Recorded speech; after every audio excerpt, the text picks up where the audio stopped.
Slav, Slav, Slav. Merhaba havano. Ez Şirin Sağlam. Bi bername çara a pejname em cardin lehem berwene. Em roş ve behsa tabloya Leonardo da Vinci ya binavê şîva şeva dawî bikin. Leonardo da Vinci di dema Rönesansê jiyaye û ji İtalyayê ye. Tabloya wî ya binavê şîva şeva dawî behsa Hazretî İsa û 12 hawariyên wî dike. Hazretî İsa dibêje ku wê îşev yek ji we di nav we de li min îxanetê bike. Îro mêvanek me heye lê bê çîçeke xuya ye ku îxanet li wê jî kirine. Nehêle kes îxanetê li te bike keçê?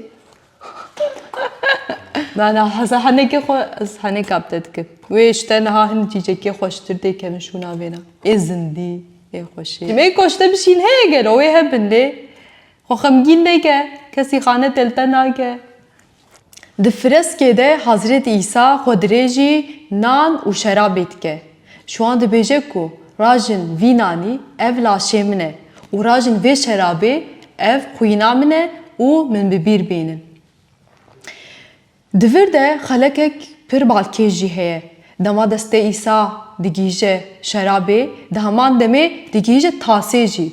û destê wî û Judas ê ku dariyê çepê sekîniye bi hevdûre jî digîje tasê. Judas ew ê ku wê li îxanetê li Hazretî İsa bike.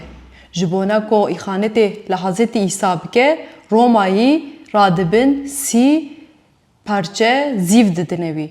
Ji bo ku Hazretî İsa îxanetê bike. Zîv di torbe de ne û torbe daliyê rastê de ye.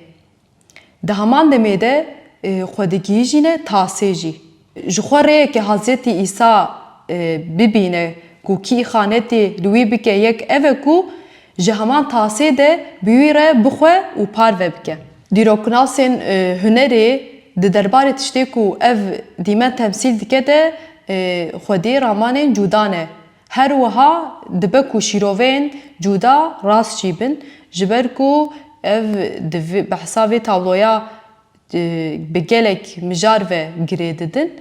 Lê herî zêde jî li ser Hazretî İsa û îxanetkirina wî disekinin.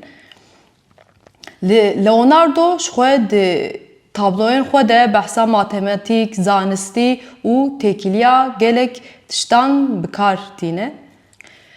Leonardo bi awayekî çalak, laş û zimanê laş bi kar tîne.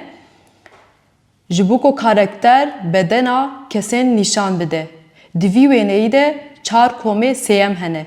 Koma çara pir enteresan e. Thomas jor nîşan dide. Ew ê ku tîlîka wî li jor e. Tîliya wî li jor e. Dibêje ev teqdîra Xwedê ye gelo.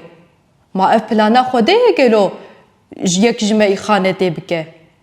Ev tîliya ku radike jî birîna İsa nîşan dide û tê wateya vejîna wî ya pêşerojê. Di wêne de a ku zêde tê hêzkirin ji xwe pîrozbahiya Hazretî İsa ye. Yani em dikarin bêjin ku Leonardo berhem o mijarek xweş pêşkeşî me kiriye û min jî bi saya wî pêşkêşî we kir. Ne wane keçi?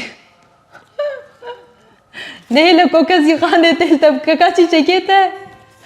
Belê, me îro jî ji we behsa tabloya Leonardo da Vinci ya binavê şîva şeva dawî kir û heta bernameyek din bimînin di xweşiyê de û cardin ji xwe çayê vexwin çayê çayê çayê.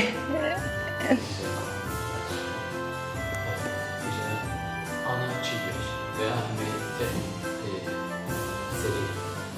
İro vivanime eyi, vivanime eyi.